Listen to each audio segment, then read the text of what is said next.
Now, Cartel Jalisco New Generation, known as CJ&G, one of the most hyper-violent cartels in Mexico, and the Sinaloa cartel have been working with not only China, which you hear about from the U.S. government, but also Bangladesh, India, and Pakistan to import chemical precursors so they can produce en masse these super labs in Mexico, pushing more of this deadly poison into the country.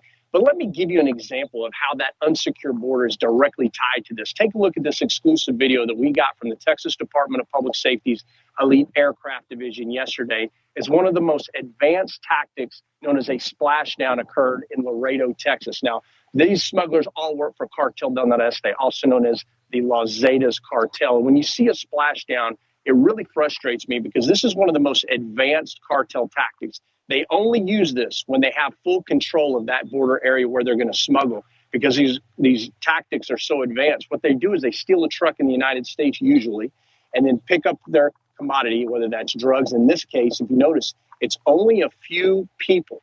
And this is what bothers me on this. And then they go to such extents to drive back to the river, jump in and swim across.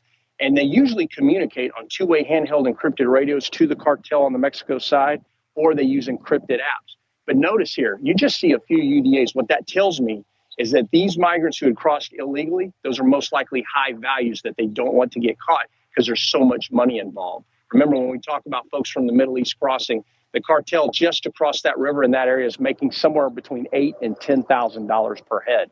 So it's an example of what's happening. But look, we've got to have a real open discussion. Every day, we're losing 294 Americans.